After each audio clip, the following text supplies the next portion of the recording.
শুভেচ্ছা জানাচ্ছি সকল শিক্ষার্থীদেরকে আমন্ত্রণ জানাচ্ছি নবম ও দশম শ্রেণীতে অধ্যয়নরত শিক্ষার্থীদেরকে এই ভিডিওটি দেখার জন্য। এই ভিডিওটি মূলত মাধ্যমিক গণিতের দ্বিতীয় যে চ্যাপ্টারটি রয়েছে সেই দ্বিতীয় চ্যাপ্টারের অন্তর্ভুক্ত অনুশীলনী 3.5-এর 14, 15 এবং 16 নম্বর প্রশ্নের সমাধান নিয়ে তৈরি করা। মূল ভিডিওটি দেখার আগে তোমাদের প্রত্যেকের কাছেই বরাবরের মতোই অনুরোধ রইল চ্যানেলটি সাবস্ক্রাইব করার। এতে নিত্য নতুন যে ভিডিওটি আমি আপলোড দিব সেই সম্পর্কে একটি নোটিফিকেশন অবশ্যই তোমরা পেয়ে যাবে। চলো আমরা এবার ভিডিওটি দেখার চেষ্টা করি। প্রথমে আমি 14 নম্বর প্রশ্নের সমাধান নিয়ে আলোচনা করছি। 14 নম্বর প্রশ্নটি বলা রয়েছে যে ক একটি কাজ পি দিনে, খ 2p দিনে করে। এটা পি দিন 2p দিন, অর্থাৎ পি দিন এখানে আনুমানিক একটা চলক ধরা হয়েছে, অর্থাৎ কর যে কাজটি পি দিনে লাগে খ লাগে তার দ্বিগুণ সময় লাগে, অর্থাৎ 2p দিনে তারা করতে পারে। তারা একটি কাজ আরম্ভ করে কয়েকদিন পর ক কাজটি অসমাপ্ত রেখে চলে যায়, বাকি কাজটুকু খ 8 দিনে শেষ করে। কাজটি কত দিনে শেষ হয়েছিল এটি করতে গেলে আমাদের কাজটি করতে ধরে নিব যে সময় লাগে x দিন। খ একা কাজ করে 8 দিন এবং ক ও খ একত্রে x - 8 দিনে কাজটি করে, x - 8 দিনে কাজটি করেছিল। এখন অর্থাৎ যেহেতু এখানে একসাথে বলা হয়েছে ক ও খ একসাথে কাজ করে, বাকি কাজটি খ 8 দিনে শেষ করে, তাহলে কাজটি x দিনে শেষ হয়েছিল। খ একা কাজ করে 8 দিন আর ক ও খ একত্রে করেছিল কদিন, x - 8 দিন। অর্থাৎ x থেকেই যদি আমরা 8 দিনটা বাদ দিয়ে দিই তাহলে বোঝা যাবে যে খ অর্থাৎ ক ও খ একত্রে কতদিন করেছিল। ঠিক আছে, এর জন্য আমরা x থেকেই 8 দিনটা বাদ দিয়ে দিয়েছি। তাহলে ক একদিনে করে কাজটির 1/p অংশ কাজ, একদিনে করে কতটুকু 1/p অংশ কাজ। খ একদিনে করে 1/2p অংশ কাজ। যেহেতু এটা কোথা থেকে আছে, এই যে ক একটি কাজ p দিনে করতে পারে, এই p দিনটা থেকে আছে, এই p দিনে আছে, এবং খ 2p দিনে করতে পারে। তাহলে এখানে একদিনে করে 1/, ঠিক আছে, p দিনে করতে পারে, তাহলে একদিনে করে কতটুকু করবে 1/p। আর খ 2p দিনে করতে পারে, তাহলে খ একদিনে কতটুকু করবে 1/2p অংশ কাজ, 1/2p অংশ কাজ। তাহলে ক খ একত্রে কাজটির 1/p 1/2p অর্থাৎ 3/2p অংশ কাজ করতে পারে। তাহলে এখানে লসও করা হয়েছে, এই p আর p লসও করলে 2p হয়। তাহলে এখানে কোনো কিছু নাই, তাহলে 2টা এর সাথে যুক্ত হয়, তাহলে 2 থাকবে। আর এখানে p তো উভয় যে করেছে, p আর আসে না, তাহলে 2 আর 1 তাহলে কত 3, তাহলে 3/2p অংশ কাজ।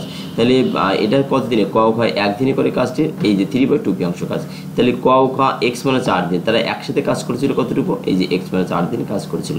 এই x - 8 দিন কি করবো, এখন x - 8 দিনটা আমি ওর সাথে গুণ করে দেবো। x - 8 দিন যদি এখানে আসে তাহলে এই যে x - 8 দিনের কাজটি 3 ইন্টু এই 3-র সাথে এই x - 8 দিন বাই 2p অংশ, এটা 3-র সাথে x - 8 গুণ হয়ে এই লাইনটা তৈরি হয়েছে।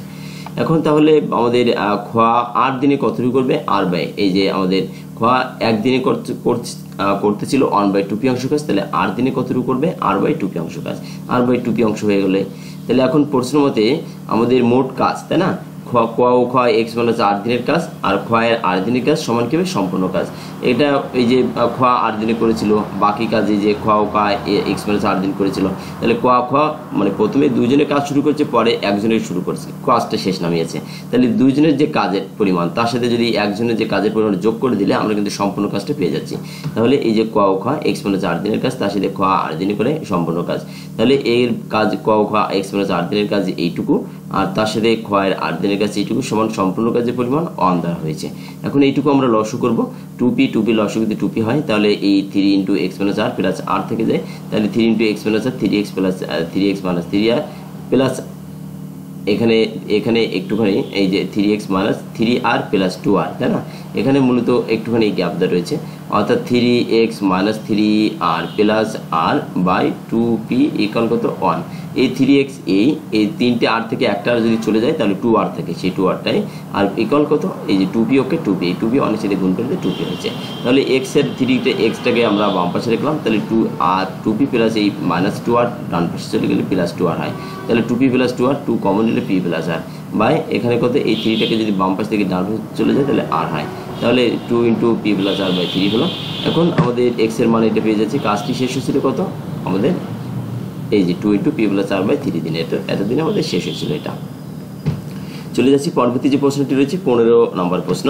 এই 15 নম্বর প্রশ্নে বলা আছে যে দৈনিক 6 ঘন্টা পরিশ্রম করে 10 জনকে একটি কাজ 7 দিনে করতে পারে, দৈনিক কত ঘন্টা পরিশ্রম করে 14 জনে 6 দিনের কাজটি করতে পারবে। এটা একটা ঐকিক নিয়মের অঙ্ক, ঐকিক নিয়ম, অর্থাৎ ক্লাস 4-5 যে ঐকিক নিয়মটা রয়েছে সেই ঐকিক নিয়মের মতোই নিয়মে আমরা এটি কাজটি করব। এটি 10 জন লোকে একটি কাজ 7 দিনে শেষ করবে দৈনিক 6 ঘন্টা পরিশ্রম করে।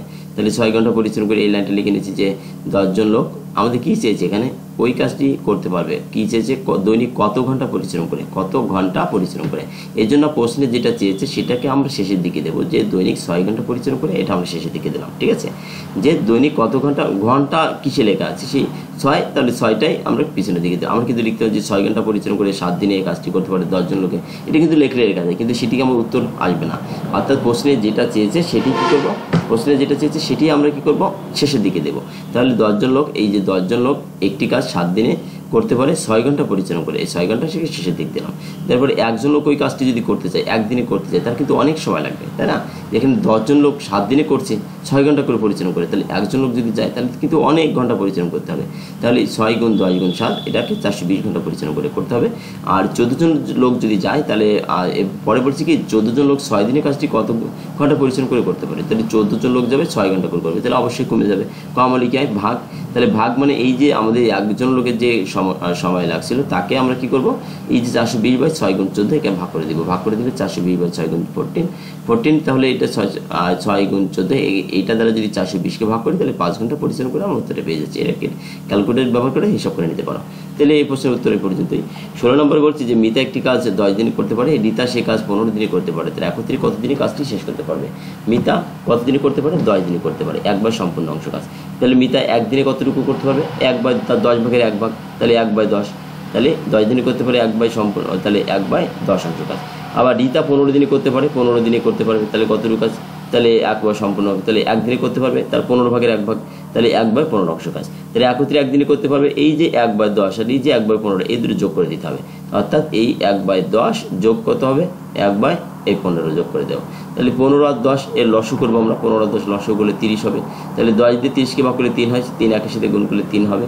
15 দিয়ে 30কে ভাগ করলে 2 হয়, 2 একের সাথে গুণ করলে 2 হবে। তাহলে কত, 5/30 হবে। 5 কত আমরা 30 পাচ্ছি, তাহলে 5 যদি 30কে ভাগ করা হয় 5 কত 30, তাহলে উপরে 1 নিচে 6, তাহলে 1/6 অংশ কাজ পেয়ে যাচ্ছি আমরা, তাই না?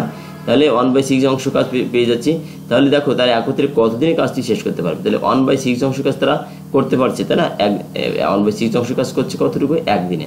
তাহলে পুরো কাজ কতটুকু সময় লাগবে, এই যে পুরো কাজ করতে তাদের 1 অংশ বা সম্পূর্ণ অংশ কাজ করতে মানে সময়। আমরা এইভাবে ঘুরে লিখতে পারি যে এটাকে এইভাবে লিখতে পারি, 1/6 অংশ কাজ করে একদিনে, তাহলে 1 অংশ কাজ করবে। এইখান থেকে আমরা যদি তাহলে একত্রে কাজটি 1/6 অংশ করে একদিনে, তাহলে 1 বা সম্পূর্ণ অংশ যখন কাজ করবে তখন এই 1 ভাগ 1/6, 1 ভাগ কত 1/6, তাহলে 1 গুণ চিহ্ন দিলাম ভাগে জেগে, এই 6/1 হয়ে যাবে এখন 6/1। তাহলে 6কে 6, নিচে কত 1, নিচে 1 থাকার না থাকার সমান। তাহলে 1 দিয়ে কোনো সংখ্যাকে ভাগ করলে কমে না বাড়েও না, এই জন্য যাতায় থেকে যায়, তাহলে 6 কে 6 থেকে গেল, তাহলে 6 দিন উত্তর হলো। ঠিক আছে, পরবর্তী যে আমাদের যে প্রশ্নগুলো রয়েছে 17, 18 এই প্রশ্ন দুটি আমি অন্য একটি ভিডিওটি তৈরি করব, ভিডিওটি দেখার আমন্ত্রণ রইল। যদি দেখতে চাও অবশ্যই চ্যানেলটি সাবস্ক্রাইব করবে। পরিশেষে তোমরা যদি এই ভিডিওটি মনোযোগ সহকারে দেখলে এতক্ষণ পর্যন্ত মনোযোগ সহকারে দেখার জন্য ধন্যবাদ জানাচ্ছি।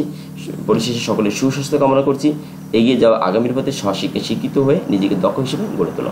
মনে রেখো যে দক্ষতা নির্ভর বাংলাদেশ গড়তে হলে অবশ্যই তোমাকে নিজেই আগে দক্ষ হতে হবে। ধন্যবাদ সকলকে আবারও।